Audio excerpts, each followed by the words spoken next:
Welcome to the Black and Green podcast. It's your go-to place to find the latest high-quality, all-natural products created by Black artisans.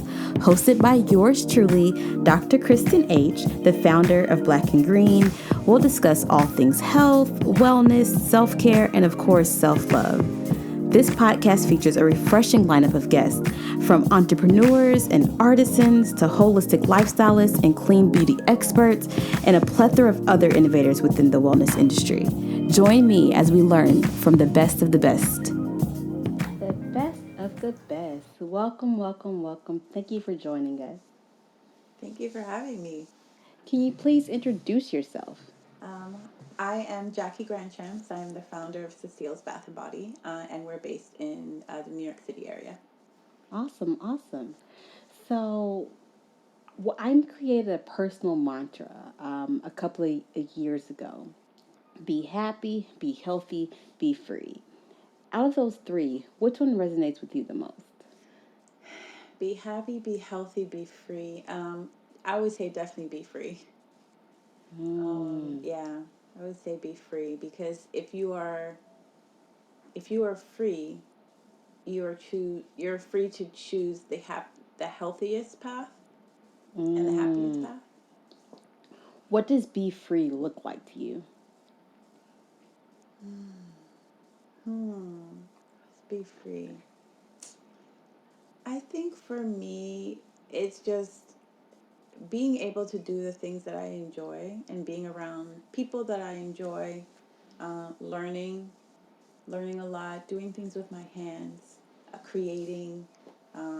I love to cook from scratch, so having the luxury to cook meals, for my family, but it also means having enough financial resources to have the help to support all of that, right? Yes. Yes. So if I'm cleaning and cooking and doing that, I'll do that. That's all I will do all day, right?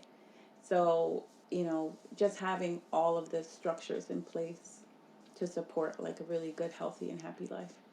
Yeah, and that's beautiful. That very existence of cleaning and cooking all day could make some women frustrated. They don't like that.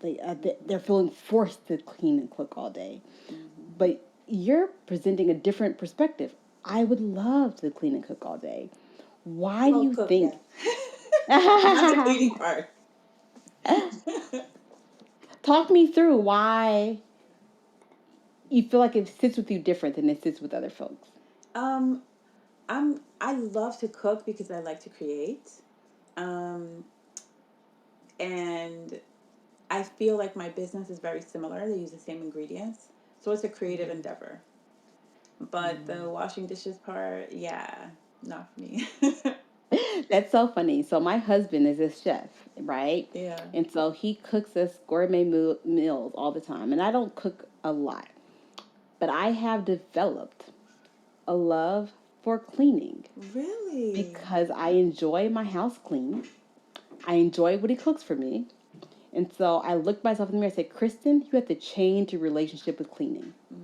If you want your kitchen to be clean, you want your husband to cook you food, he's going to cook like a tornado. He's going to use every single pot and every single pan you have, because certain pans are better for certain things. So my little way, when I cooked, I was making this one pot work in 7 different ways. So I was trying to minimize cleaning. And then they're like, why? Clean with joy. Make it a meditative experience. Think about the day and think about what you're grateful for. Change your relationship with cleaning. So I had been working on changing my relationship with cleaning, because I know I'm going to enjoy so much when it's clean. I said I don't have to make this a negative experience. It's something I'm going to have to do. So I might as well enjoy it. Yes. You know what? I like that perspective. Yeah. And it's a privilege, you have somewhere to clean, you have somewhere to cook, I love that. I love that. Trying to find the gift, trying to find the gratitude in everything that you do. Yeah.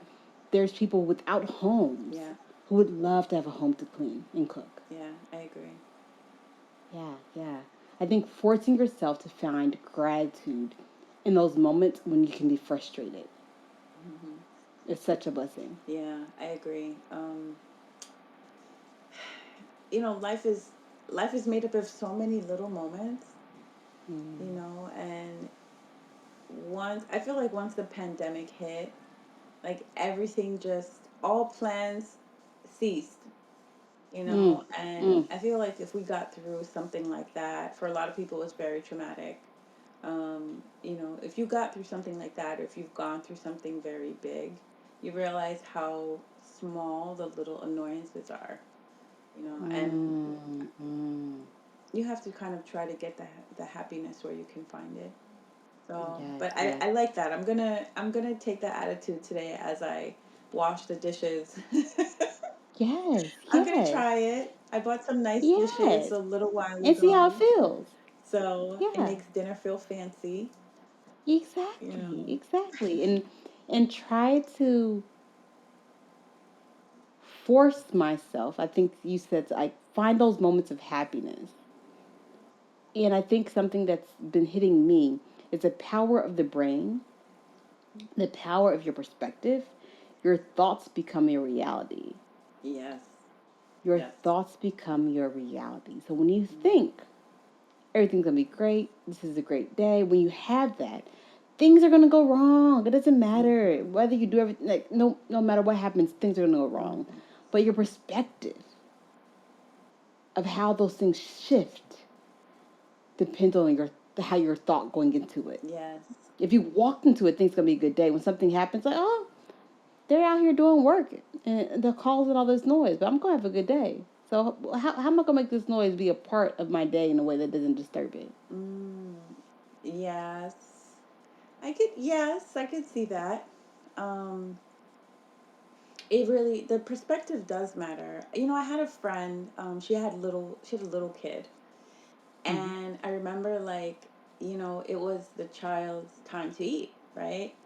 And, but she's like, I'm gonna go eat first. And I was like, I kind of like looked at her, you know, and she's like, if I'm hungry and I'm tired and I don't eat, and like I'm fighting with him to eat, it's gonna be 2 hours. Like it was like the whole putting in your mask first, taking care of yourself first, Mm-hmm. making sure that like you're filled up, so you're not working from You can pour. an empty. You're not pouring from empty cup. You know that Mm-hmm. there's and Mm-hmm. that like ever since I like and I noticed things about her um that it was always just that shift of perspective, you know, like, you know, how we approached work, right? Yes. She would say, oh, I give myself little mini goals and like little mini rewards. And I'd be like, what? I'm like, I have this mountain of work to do. What are you talking about, mini rewards, right? But it was just that, you know, like that just positive mindset that I Yes. had not encountered Yes. before. Yes. Um, Yes. and even though people tell you to think positively, they don't tell you how. How? Like, how do you actually do it? Especially when negativity is so cooked in, like, it's so built into the language, you Yes. know? Yes. Yes. Especially like my family is from Haiti. So we speak Creole, we speak French. But Creole, I always tell people it's like, it's a harsh language, right? Mm. There's a lot of places where you're giving up your power. Like it's hard to explain the translation, but it's almost like, oh, I hope you have a good day, you know, and the person writes, oh, by the will of God, or if God allows it, Mm. right? And it's just like, Mm. huh. You know, like it's just that subtle thing. And, you know, little examples like this is, you know, as we're talking, it just reminds me like I have to actively choose to keep that paradigm like shifted. Yes. Yes. Yes. I think in a way of empowering yourself to choose reminds yourself of how powerful you are Mm. because you can literally choose. But I what resonates with me so much is yes, we all talk about this glitz and glamour stuff, but how? Like, how do you do it? Mm-hmm. And that was one of my goals with this these conversations is to empower people to actually know how to do it. So just telling you to think positive thoughts don't mean nothing at all. Yes. But if I can give you a strategy, that means something. So strategies, when I'm feeling overwhelmed, a strategy that I always do is take a deep breath. It sounds simple, but if that's happening for me, I just take the longest deep breath in and let it out. And I'm starting to do it with my kids. When they're getting overwhelmed and big emotions, I said, let's take a deep breath in, take it. I said, all right, we're not talking till you breathe. All right, fine. I want a deep one. By the last time, then I say, do you feel better? I do feel better. I say, no. Breathe. Just calm down because it's not that important. And once you breathe, you'll realize it's not really that important. Oh, that's wonderful. Oh, that warms my heart because I remember how we used to grow up. We grew up in the 80s, and no one was Mm-hmm. telling you to take a deep breath. If you don't stop that crying Mm-mm. right this minute, like Yep. fix your Yep. face at school, at home, at I'll give you church. something to cry about. Yep. Yeah, and we turned out okay, but we could have been so much better, right? Better. And Much so, better. like, teaching that and reparenting ourselves in our daily actions, and not that our parents are bad people or whatever, they did what they could with what they had.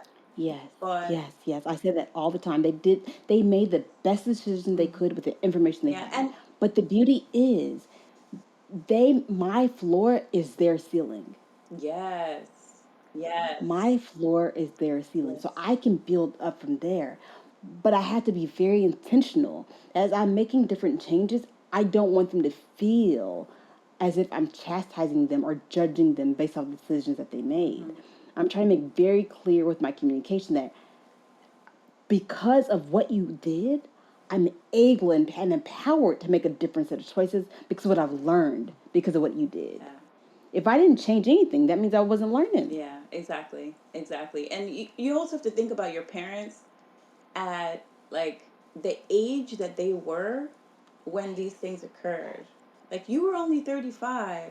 I think back when I was 35, I wasn't like a full grown adult. You know what I mean? Like I there's a lot of things I had not experienced, so I still had this like Mm-hmm. illusions or Yep. things were still, hanging on to things of that just Yes. weren't, right? Yes. But you just have to think about your parents at whether they had you at 20, at 25, at 30. And as you get older, you can look back and say, oh, well, maybe they didn't know better, Mm-hmm. or maybe Mm-hmm. this was a situation at the time, or what were the Yes. economic conditions, or like, Yes. Yes. how evolved were they, at that point. And Yes. some parents are still not healed, Mm-hmm. and Mm-hmm. but we're healed, so you just have to just make the right choices for yourself. And but you do have to give them you just have to give them some understanding and realize the Mm-hmm. situation, the whole Yes. context. Yes. And the importance of grace. I think grace is so important. Grace for yourself and grace for others. I have a belief. I might be a little naive, maybe a little bit. I'm okay with it. I have a belief that no one wants to hurt someone else.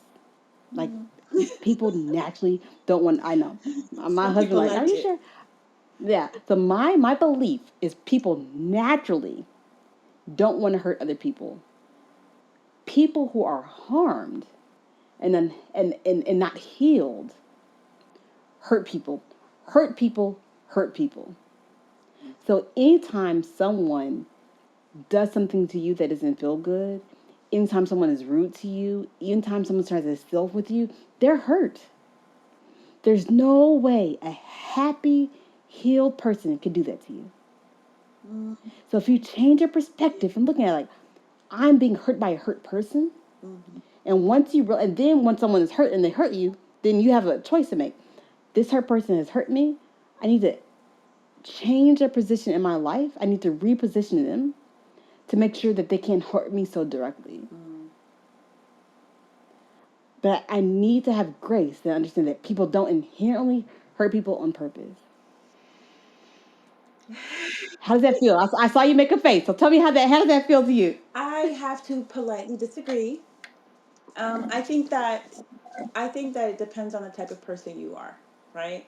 Mm, So if you're a type of person who really, like you said, like you might act out of anger, or you might be mhm, mhm, hurt and you hurt someone temporarily, and you can acknowledge those wrongs.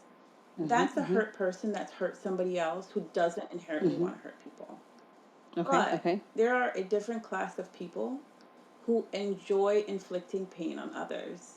And yes, they might have been hurt in the formation of their personality, right? Mm, Or maybe they have shame, or and they're projecting onto other people, mhm, but mhm. they enjoy it. They Mm, enjoy hurting someone because it makes them feel powerful. It makes mm, them, if they can say, at least I'm not you, or if they can do something to make you unhappy, then they feel happiness from it. And mm, I mean, mean girls that bully you, like just like that kind of energy, mhm, and mhm, it's mhm, sometimes it's competitive. But I do think that someone that is healed and whole does not have that inclination. And I was just having a conversation with a friend just yesterday. And I have this like cast of women that I sort of like picked up during the pandemic. Like during the pandemic, you found your people, like your real people, People, people. right? Mhm, And she's like, you're the best cheerleader. Like no matter what they do, if one is like, on vacation or she's working, this particular friend mhm, is like DJ. She's like a world renowned DJ. She's at Lincoln Center. She had a musical on Broadway. She what you plays for Oprah, Netflix, and like the VMAs, right? And every single time I'm like, I love it. And she's like, you're such the biggest cheerleader.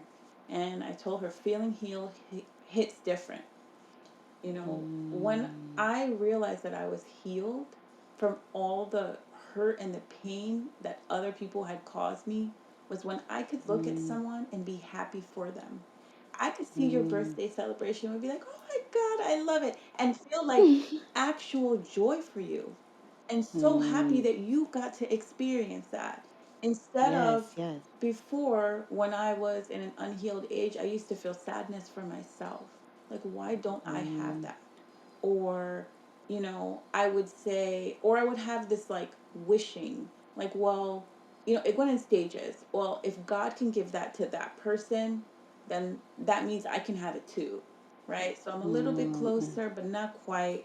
you know um and when I realized that I was happy with myself, I was happy with my life, I could be happy for others and let that like overflow.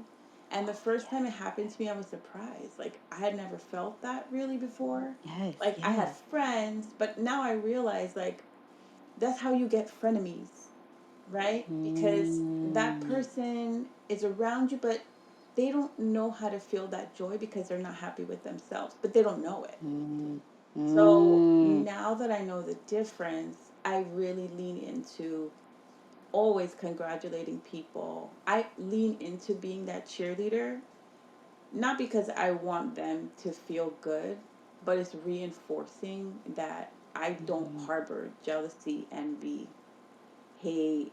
I don't look at people like, why does she get that? Like there's none of that. And it just, Yes. you know, it feels better. But You I said, do have to realize that there are people there that enjoy hurting you. yeah. You said something very powerful. Since you were healed, and you know I care about how do you feel like you started going down that healing process?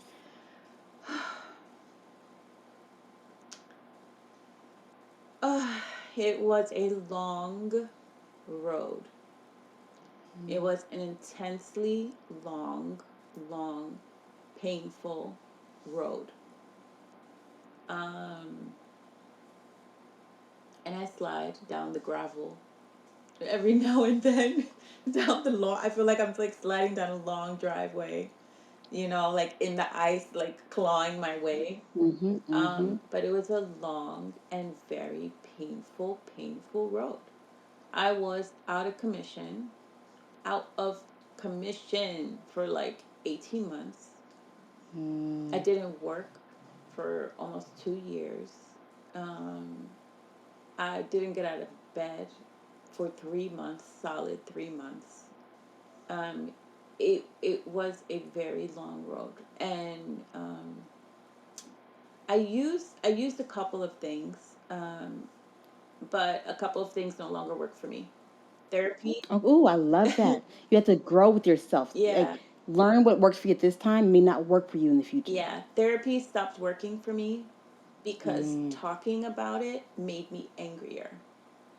Ooh. It like I even now I cannot talk about certain things because I will instantly be enraged. So there's a part of me that's not Mm. healed. But you know that's like I realized that okay, I need to put this away, but I needed a modality to heal. Yes. So I Yes. started using flower essences, and Mm. I buy them from this wonderful woman. Her business is called the Flower Apothecary, and it really helped me to. I went on a journey. I could get the bottles for you if you want. Um, but at first, I wanted to stop the acute grief that I was in. And so she has something called crisis intervention. They're just these Mm-hmm. little drops, and they're like glycerin and water and flower essences. It's not like essential oils, but it's kind of like the vibration of the flower, and it it got me um, out of that frozen stricken Yes. state Yes. after months and months.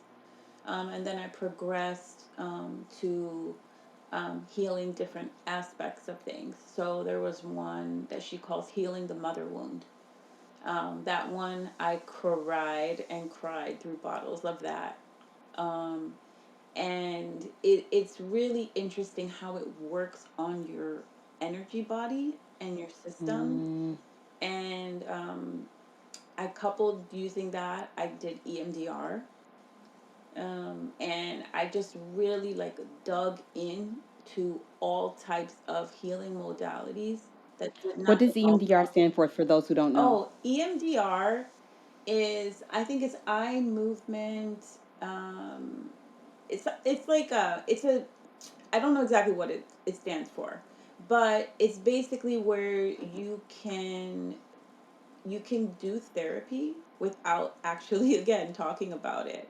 So you can do it a couple of ways.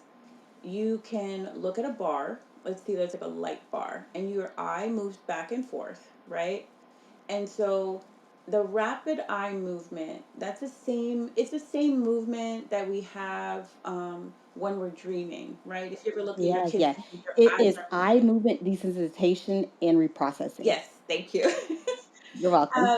So when you are like, or if you look at people, they're trying to remember something, right? As I'm talking to you, I'm like recalling things. Your eyes will move to the upper right or the upper left. It's a different part of your brain that's working. So you're processing, you're Mm. recalling, that kind of thing. So by moving the eyes back and forth, it's like you're forcing the brain to remember and reprocess. So Yes. as Yes. the therapist takes you through the journey, and you remember things and you try to be in that moment and feel things, that bilateral stimulation of your eyes moving back and forth. Or I use paddles in my hands, so they're like just little things that you hold. Let's see, kind of this is like a little something like this, right? Uh And huh. then left hand vibrates, right hand vibrates, back and forth. So it's doing that bilateral stimulation, the same as with the eyes. It helped me Yes. to Yes. reprocess those memories, and it was extremely expensive, but very, very effective. It really helped me to just Yeah. get over that acute trauma.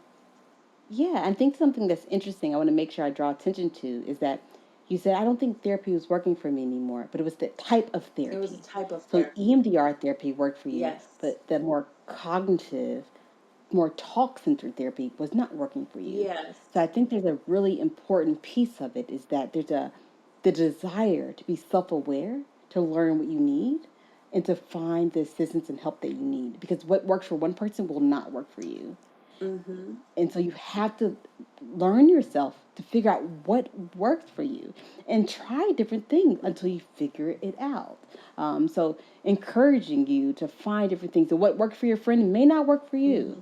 but that doesn't mean that you can't find anything. It just means you haven't found it yet. Yes, yes. And one thing that I have this, like, I'm not going to say habit, but just, ADD and things like that. But the rumination, like, we often think Mm-hmm. about, especially when we're traumatized, you have a lot of emotional flashbacks.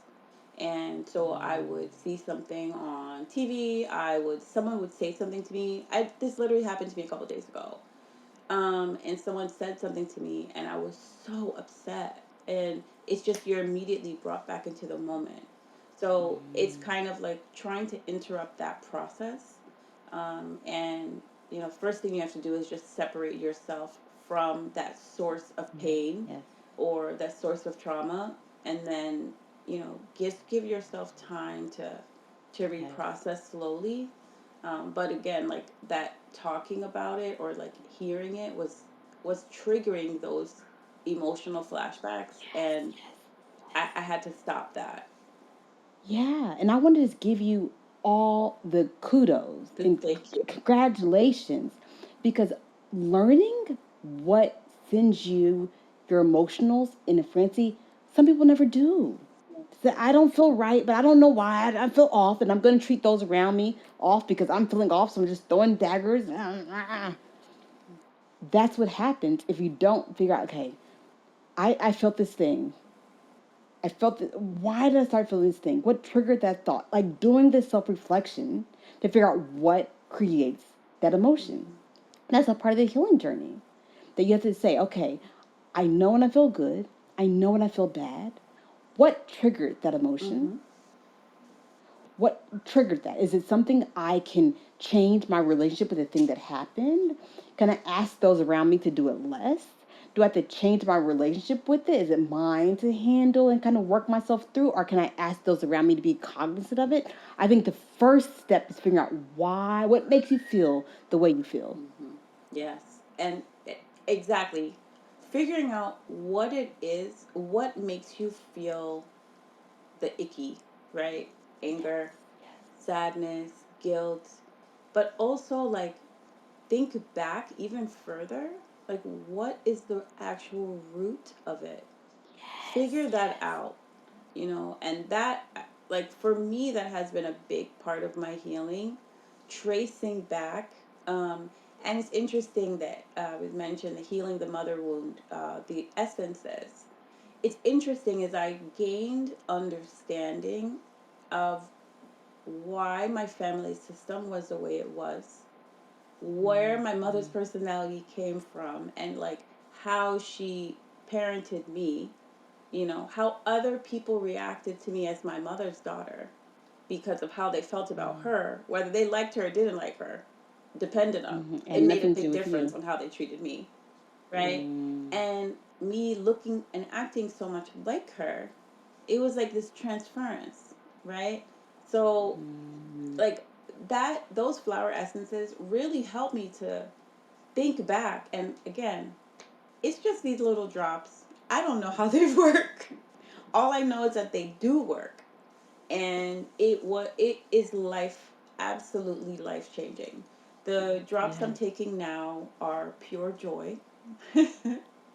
And like I've come like full circle from that deep wounded place to actively seeking joy in everything. And Mm. I'm gonna seek joy on the cleaning. That's the next one. Yes, yes. I love that. Actively seeking joy. Yeah, you I'm have to. actively seeking joy. I don't know if I should get the bottles for you.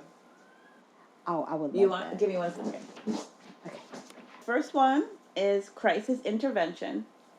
And the founder's name is Nadia Ameri.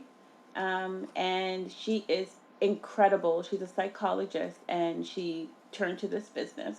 The very first thing I believe she created was this crisis intervention to help her family and her loved ones with upset. That's the best thing for, like I said, acute trauma. And then this one is the one I was talking about. It's called Broken Heart Repair, or Healing the Mother Wound. If you can see, you probably can't see on the label, but it says bleeding heart. That's like the bleeding heart flower. So its essences help you to understand, and again, like, think of like the generational trauma, think of the situation to understand your mother in a deeper way, and then understand yourself. But also, I've been telling her that it's been helping me, like, process my feelings of not being a mother, because that's very painful for me. And so, this essences are helping. There's one called Fearless. I think this is her bestseller. So this one gives you courage, and helps kind of like, it gives you courage, I feel like, and it sets the mood. It gives you that little sparkle, like, yes, you could do it, girl, let's go. And then there's Quiet Mind and Attention and Focus. And then the last one I'm taking for sure is Pure Joy. And I feel like now that I've like gone through this journey with all of them, each one helps in its own way. But yeah, so I don't know if that's a commercial. I'm gonna have to tag her. I This know, video right? comes So out. how do you take them? Is it a drop under your tongue? Is it Yep. on you rub it in So topically? it's just a dropper. Oh wait, this is one that's empty. It's just a regular dropper bottle. You take 4 drops, like every like few hours. I take You're not supposed to take them like one on top of each other, but I've been taking them so Okay. long, um, that I just take them throughout the day, maybe three Yeah, or four perfect. times a day. 4 drops. So under your tongue, or is it topically? Oh, under your tongue. You Okay, perfect. can. I think if you look on our website, I think you can also put it like in the bath or whatever. But I feel like under the tongue works pretty well for me, and I love them. They literally That's great. changed my entire life. I cannot, like, diagnosed with severe PTSD, like, helped, like, really helped. So I love that. I love when we are feeling all the feelings and we're looking to heal, we're looking to navigate them, but we just don't yeah. know. There's a group of women who have never heard of Oh that. my They've never gosh. heard of flower essence, and that might be their key. Look, I tell So her all I'm the glad. time, like, if she wants to do a live, these things they are actually incredible. I cannot say enough. That's Sorry, I amazing. interrupted That's you. amazing. No, no problem at all. Like as we said, I always am curious about the how. We tell people to heal. We tell people to do all these things, but we don't tell them how. Mm-hmm. And so I'm very excited and empowered to try to talk more about the how. Yeah. Not just the idea of knowing it needs to be done, but the how. Now we will pause for a moment of meditation with Dr. Crystal Jones. So, whether you're listening to this podcast as you're walking down the street or in your car, in your home, or in your bed, just want you to find a comfortable position where you can relax and take focus on what's happening right now. And as we do this, I want you to focus on your breath, focusing on the fact that your answers are always in your breath, feeling your breath, not judging it, but experiencing what it feels like. If you're able to, you can close your eyes. If not, just keep your focus. Notice where your breath is racing through. Where are you trying to meet so many deadlines in life? Notice where your breath is moving in the same cycle or feeling stuck? Where are you in destructive cycles in life? Where are you not changing the script, but only changing the characters in the play? Just take a moment and notice what your breath feels like and how it relates to your life.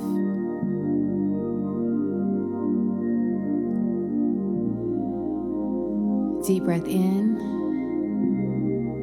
And as you exhale, let everything go that's not serving you.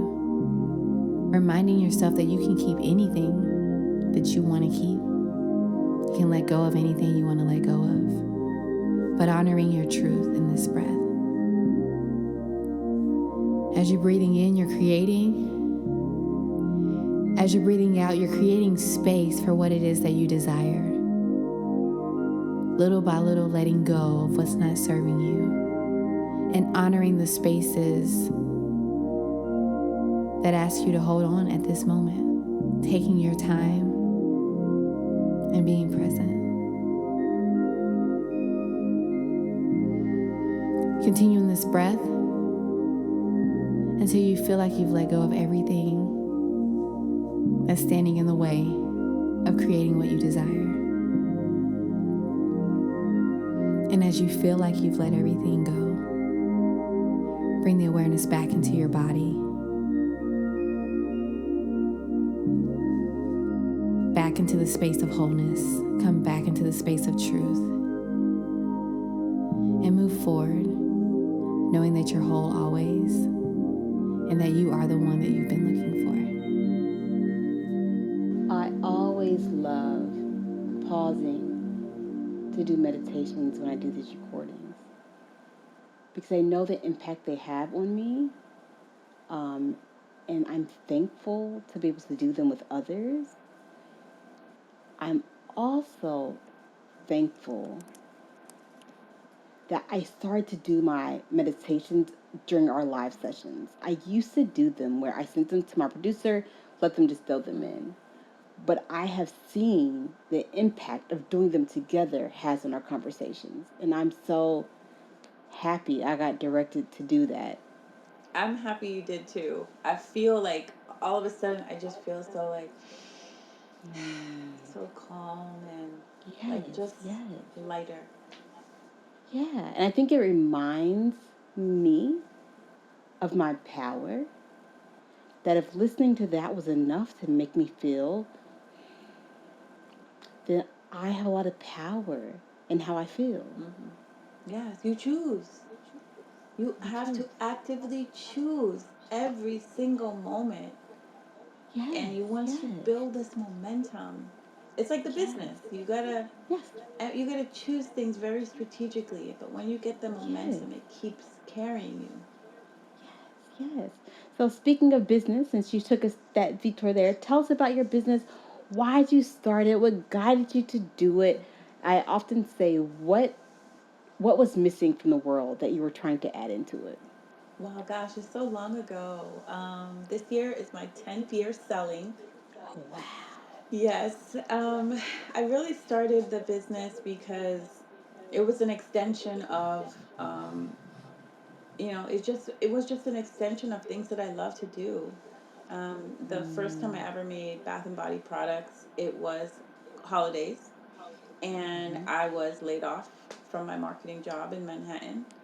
And I didn't have Christmas gifts. There was a party going on, and I'm like, I can't come empty-handed. So I was talking to my friend Dorian, and he's like, well, why don't you make something? He's like, you're a really good cook. Why don't you just make something?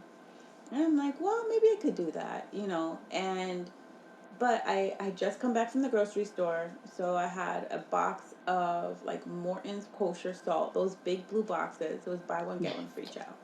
And so I had fresh ginger, limes, rosemary, thyme, tangerines. I had like all this fruit, and I'm like, okay, let me try something. And I peeled the rind off of a tangerine. I took 1 cup of salt. I stripped the leaves off one at a time, and I'm like, I'm gonna try and blend this and see what happens. I blended it for 30 seconds, not even. Out comes this most beautiful, fragrant, like fluffy concoction. I couldn't believe it was so incredible. And I was hooked from that moment. My family loved them. They went crazy for them. They started asking me for more stuff. And right after that, I took some private classes to learn soap making and, how to do body butters and, like all of this, the normal things. Just the home base, just thinking I would do like a home based hobby business. And, I feel like what had to come into this world was just, it was an expression of my creativity, but also something that really helped people. Over the years, I have heard people tell me, like, it's the only thing that helps their eczema. That multiple people have told me their kids, they have like steroid creams for their kids. They stopped using them. Um, and I've had people, like, I operated a blend bar in Brooklyn, and I would do custom, blends, skincare, salts for people on site. And I've had multiple people just burst into tears from the blends that I created. So one woman was like, the smell of her parents' backyard, or another person said it smelled exactly like their grandmother, and I realized that scent is is the strongest trigger of memory, right? We remember things. We remember, like, how apple pie smells. It triggers something in us. And I realized that I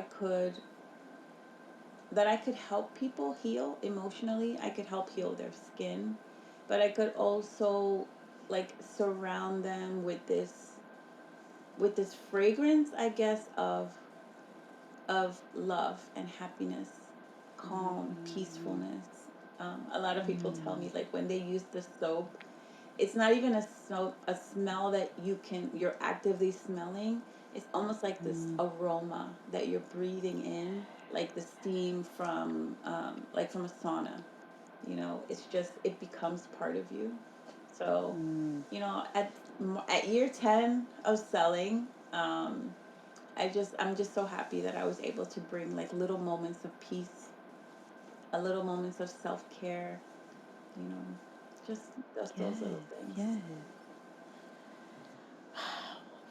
I think that's what probably makes Black and Green unique from other marketplaces is that all of our creators, all of our artisans are Black women who are making products out of love. Yes. And I think our customers can feel that love when they're trying our products. It feels different. It transfers. It does. And I don't think we fully understand that the mood of a person when they're creating it, what's going through their brain, what's going through their heart, is transferred to the person using their product. Oh no, it absolutely does. I have this thing when I'm making products, I have to be happy.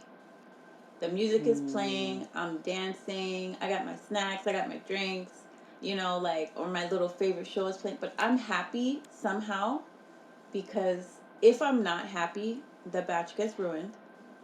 I've had soap ruined. Anytime I'm unhappy, rushing, irritated. But I've had people, I feel like that's how my love goes out into the world. And I really have people tell me that. Like, I know that they're not describing it in that way, but I know that's what it is. Yes, yes. I They know. might not have the language, Yes. but I know. I can tell. Yes, Um, yes. You mentioned something earlier, and if you don't feel comfortable talking about this, just shut the conversation okay. down. But you talked about the the wound of not having children. Do you mind talking through what that feels and how come that feels the way it feels? If not, we can move on to another question. Um, But I wanted to ask because I know that there are a lot of other women who are in that same place. I want yeah. to see if we can provide them something. It's not something that I've talked about publicly, but it is something that I plan on talking about publicly at some point. But I can talk about, like, the fertility journey, right? So, um, I was routinely the only Black person in the fertility office, right? I was older than the other people. Um, the average woman, I would notice would be in her early 30s, going through fertility. And I was, I was not, right? By the time we could save up the money, I got married late at 36. By the time we could save up the money, I was 40, in my 40s. By the time we jumped through the hoops of insurance and all of that, it was a long process of stops and starts. It's not a linear process. You are a lab rat.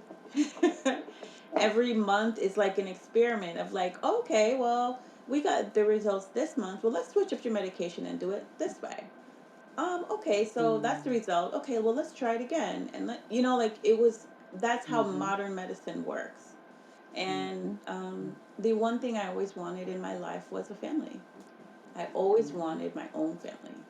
I don't come from a family that's particularly kind to me, and I just was, I'm just different from them. Let's put it like that. And I always wanted that one thing. And it's the one thing that I could not have. And no matter how much I tried, no matter how many years, I think we did it over, we've been married for 12 years, so maybe over 8 years. We tried 7 years. We spent close to, I would say we're in the range of 100,000, and we have no children. And so, just seeing how the world is geared toward moms, or people say, well, you're not a mom, how would you know? Oh, of course you don't have any kids, or like your life is not actually valid unless you are married, and unless you have children. And that it's a problem for women in all society, but it's particularly acute for Black women, because we're not supposed to have emotions. We're supposed to be the strong Black woman who can shoulder through anything.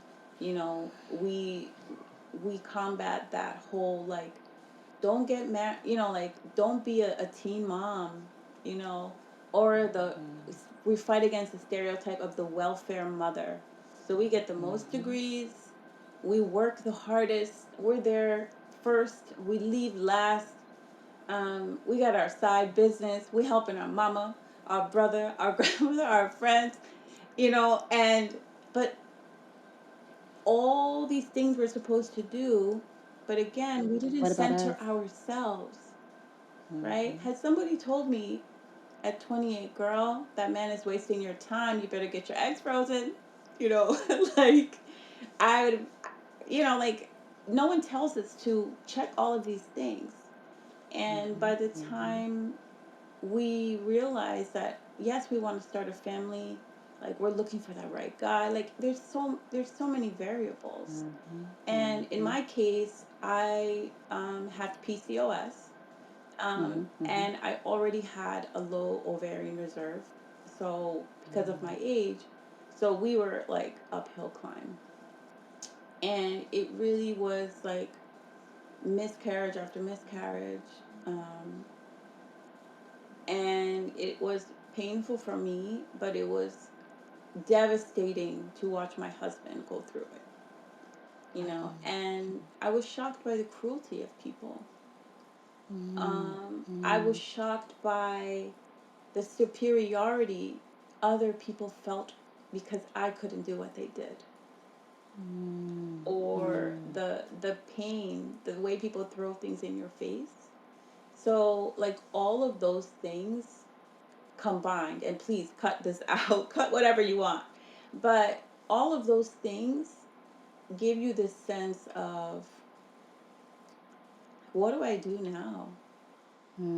I was supposed to be a mom.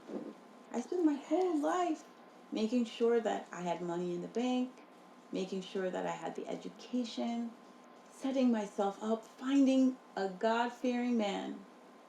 And, like, you feel like you failed. And now I can't say I feel like a failure, right? Because I'm not a failure. But my body hasn't been able to do that thing. Mm. And Mm. it's not for lack of trying. It's not my Yes, fault. yes. There's nothing medically wrong with me. I've been through every test. Everything comes back normal. Right? So it's just one of these things that, like, you just have to deal with Mm. it and realize Mm. that you don't get everything that you want. Yes, yes, But out yes. of that, and again, thank God I'm healed. I'm surprised I have not broken down into crying at this point. Thank you. Thank you for talking to me No, about no, it. Thank no. you. Thank to healing the mother wound.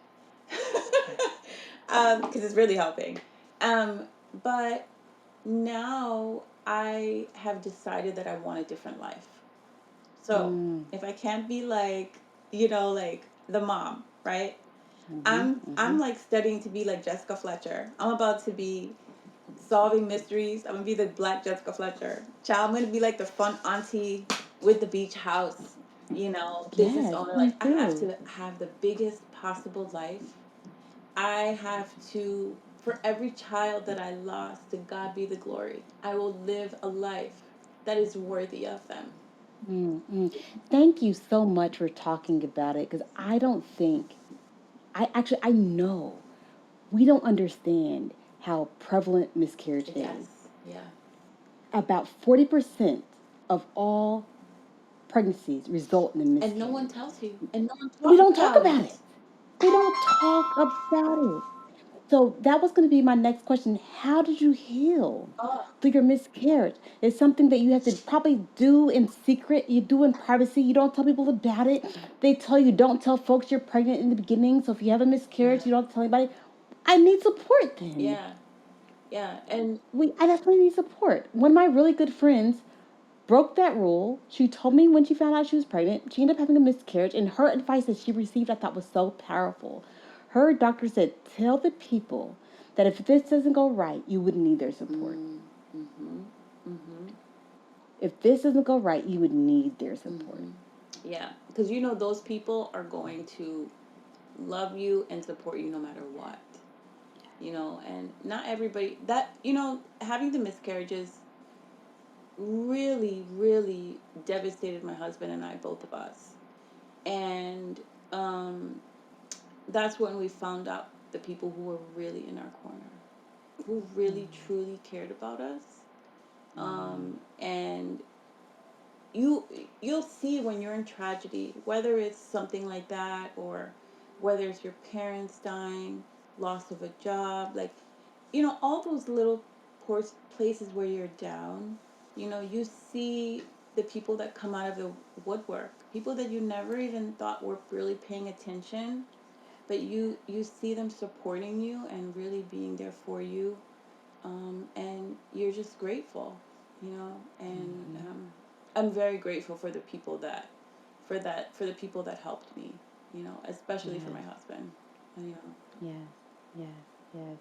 I love the fact that you keep giving honor to your husband and recommend an understanding that he also went through a loss Yes, and not just you. yes, you did. And I think that's so powerful that sometimes it's easy to not see how it impacts. Like he might not have been, it might not have been in his body, but he still felt it. Yeah, yeah, he did feel So I give you another round of applause for just that self awareness and understanding that and being and showing that. yeah. He that hurts. That watching him hurt me more.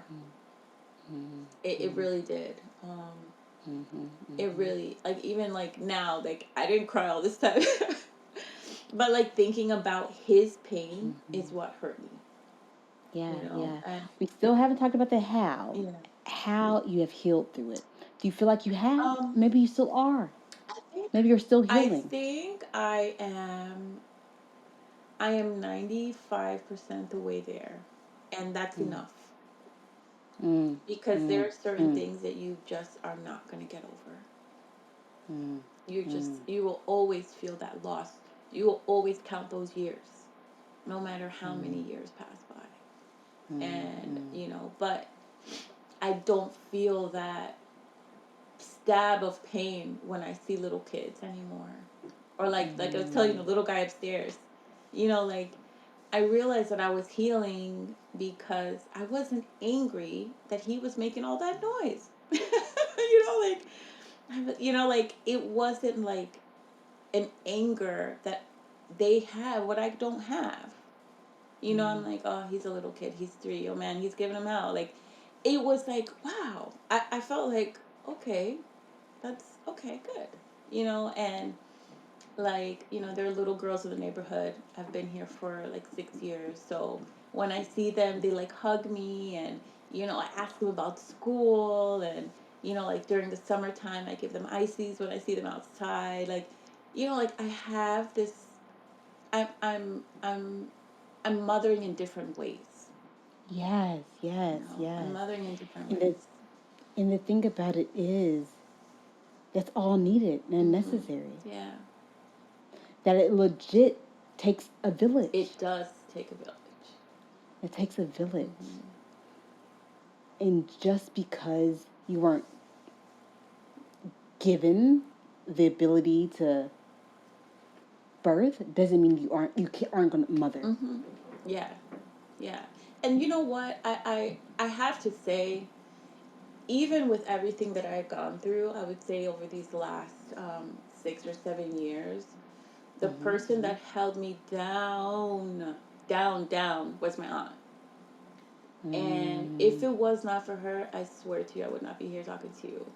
That woman talked to me hour upon hour upon end. Like, she, like, the aunties, as we call them, whether it's your actual aunt or a friend, or, it was the aunties in my life that really, really told me it was okay. Like, you're gonna heal.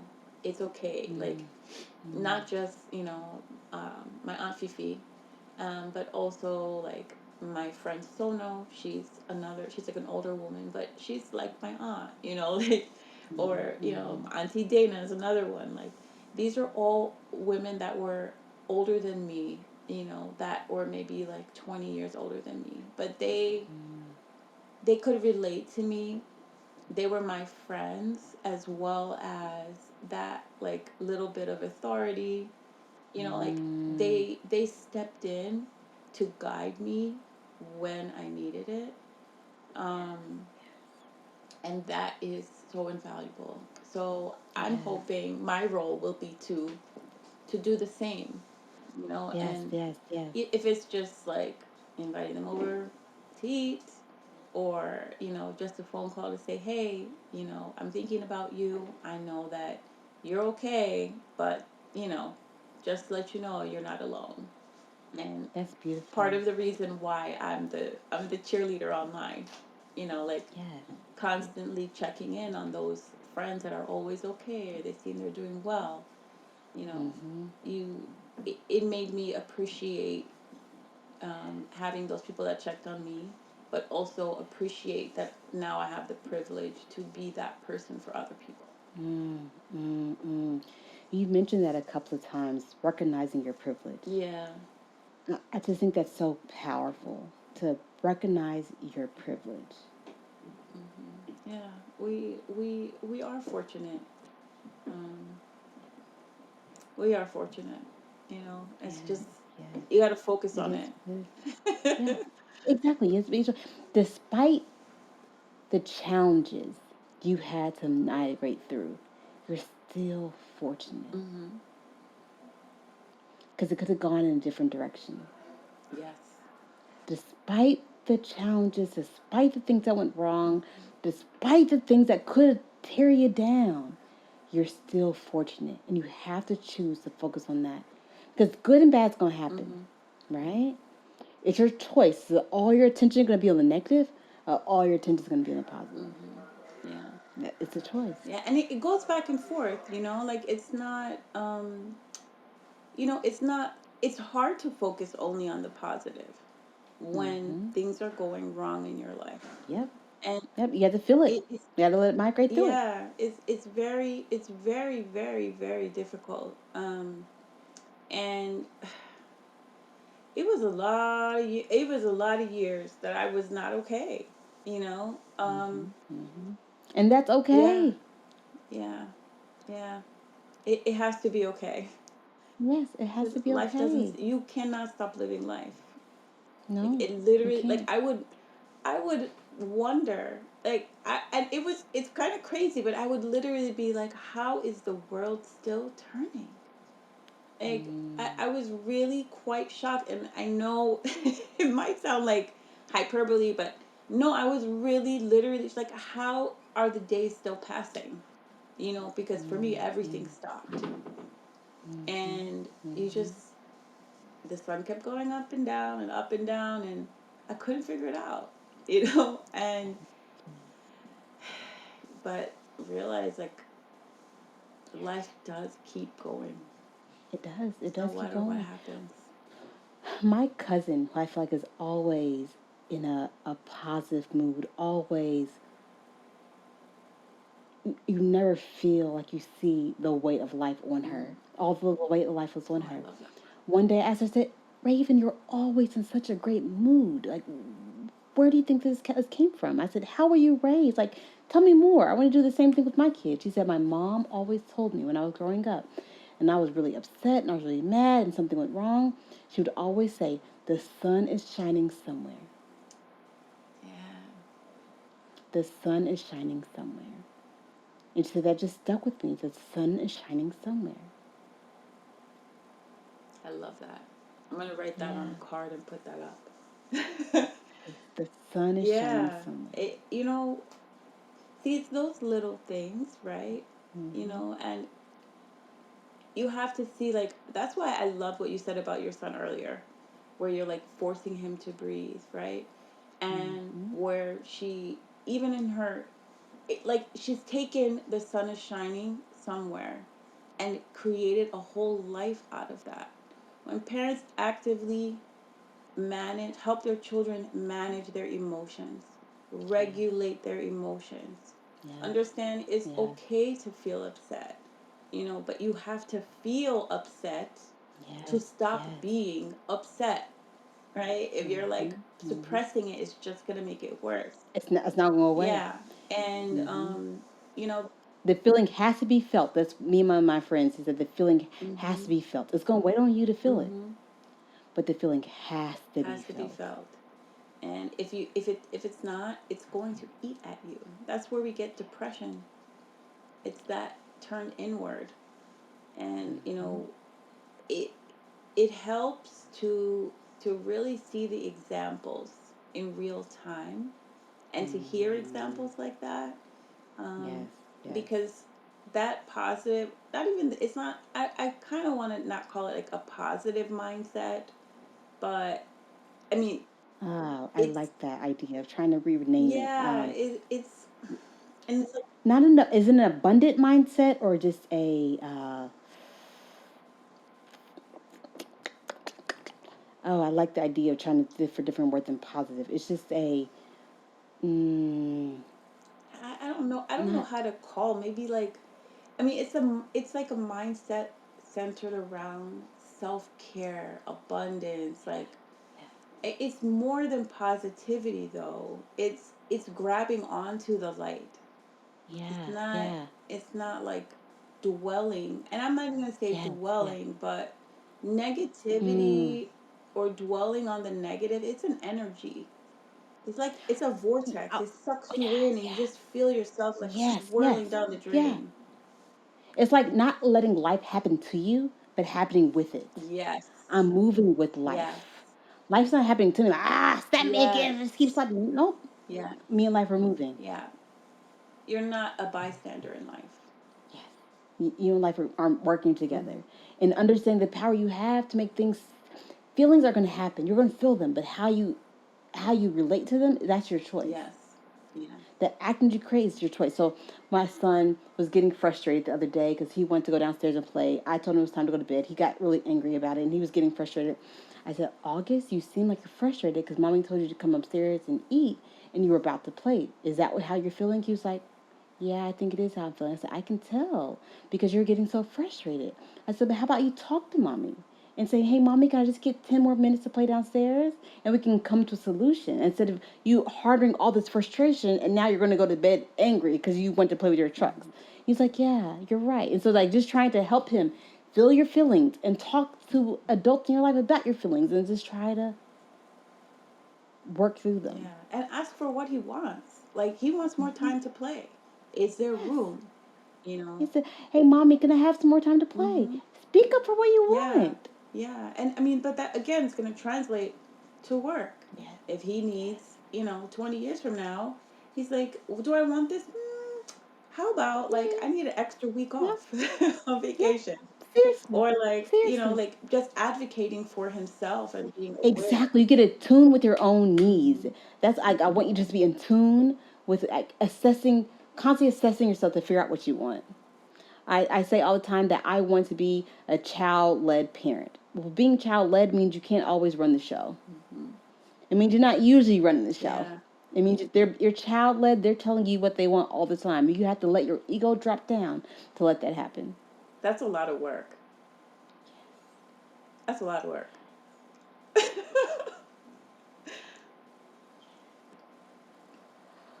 It's a full time job. Mhm. But you know what? That's It's a full good time though. job. That's good for Yeah. them, and it's a different way on Black parenting. I always notice how Black people and white people raise their kids differently, and just the behavior. Black, Latino kids, immigrant kids, and I hope I'm not generalizing, but it's just what I've observed is that Yes. they're like, you stay here, you don't touch Yep. anything. Yep. I don't want to hear you, see you, say Yep. nothing. Yep. So you're taught to just sit there. But let me tell you, have you ever seen these little white kids just roaming all over? Parents Yes. are like 30 steps behind them. They're climbing on Uh-huh. chairs, they're opening Uh-huh. doors, they're walking everywhere like the world is theirs. And their parents Uh-huh. are like, oh, just making sure they don't fall, or just kind of like in the background. And I find it Yep. so interesting is like that's how we approach the world too, Yes. right? Yes. So white people feel that the world, they can go anywhere. But I Mm-hmm. always find that like you know immigrant kids, especially in my case or what I've observed, it's like like there are boundaries. Like we're always aware of the boundaries, and it's a great, like what you're doing is a great way to open up those mental world for your child and let Yes. them, I uh-huh. like Uh-huh. let I them want be. free thinkers, right? Yes. In order for me to raise free thinkers, it means I have to allow myself to be challenged. Mm-hmm. I can't create a free thinker if what I say always goes. Mm-hmm. Mm-hmm. Oh, girl, let me tell you, my parents are like, you let him ask you all these questions? Yes. I can imagine, especially old school parents, the boomers. You let him ask you all these questions? Mm-hmm. I say, I do. And she's like, Mm-hmm. okay. Mm-hmm. Yeah. The judgment all over the place, like, okay. Yeah. Like heaven forbid, like the little kids ask me, "How old are you?" And I tell them, Mm-hmm. and people are like, "You tell them how old you are." I'm like, "Why not?" Like they have to see Right, that, being in your 40s is not old. Like I look right. young, I'm fun, I'm happy. Like Yes, they see me in my yes. cute outfit, my blue hair sometimes. I mean, that we can hold a whole conversation about that. Yeah. Why don't we talk about our ages? Like, why do we hide our ages and from kids and from each other? Like, you don't know what I Yeah. am. I want to be proud at every year that I am, and thank my husband for planning my birthday party. So now I know I'm 37 Oh my gosh. because I What a had a great year. birthday when I was in the hospital, and so I just lost track of my age. When people ask me, I was like, I literally don't know how old I am. Yes. But I'm so happy. I know I'm 37 now because my birthday just passed. Oh, that's a good age. That's a fantastic age to be at. Um, yeah, 37 was a good year, you know. Oh, good. I'm glad to hear It it. was a good vintage. So, Yes. and the 40s are the bee's knees. I like them a lot. I'm Oh, I'm looking looking forward. forward. I'm looking forward to the 50s. Ooh, yes, yes. Oh gosh, so exciting! I'm so thankful that I'm here. Um, because I didn't have to be. Uh, I'm thankful that I see every day as a gift because I realize death is so close. It is at the doorstep. Any minute, anything can happen. Anything. And no matter how well you plan, no matter how hard you work, anything can happen at any moment. So having that mind set shift for me has encouraged me or empowered me to relate with people different. Be quick to say thank you, quick to say sorry, quick to recognize when I do something wrong. And I release the meaning of things. They don't matter. They really don't matter. And if something does matter, then I ask myself why. Why does this matter? That's why. Why does this matter? I ask myself the three whys when something bothers me. Why is this bothering you? Why does it remind you of something when you had a childhood? And why is it taking you there? Is that what the person meant? They likely didn't. Figure out why things are bothering you and understand when it has something to do with the person and when you're creating your own narrative around it to create what it is. Yeah, because we all, like you said earlier, we all living in our own world, but that own world is in your own mind. And if you are someone that, catastrophizes or sees the worst in a situation, your mind cannot tell the difference between happening in real life and it happening in your imagination. So you're feeling the stress hormones, you're feeling the anxiety, you're feeling that this person is angry at you or you did something and nothing even happened. Nothing. Nothing You create happened. a whole narrative in your Yes. head. Oh, this. You got yourself all upset and frustrated about something For that never nothing. happened. Yeah. And then when you talk to the other person, they're fine. And you're like, oh, okay. Like, Which I'm leaning into more asking more questions because your girl is great on making some assumptions and running with them. I said, stop making your assumptions, Kristen. Ask the questions. Ask the questions. Does this bother you? Do you not like that? What would you prefer? Ask the questions. yeah. And thank you for asking the questions because you never know, that person might not have even considered that they had a choice. That's so powerful. That's so powerful. Mm, thank you so much for joining Oh me. my Thank gosh, you I'm so much so for having this happy to. conversation. Thank you so much for being open and honest and being vulnerable and trusting me to do that with. Thank you for tuning into the Black and Green podcast. Did you have more questions for our special guest? Please leave your questions in the comment section. Also, check us out at blkgrn.com. Please subscribe and comment. We love hearing from you. Until next time, buy black and live green.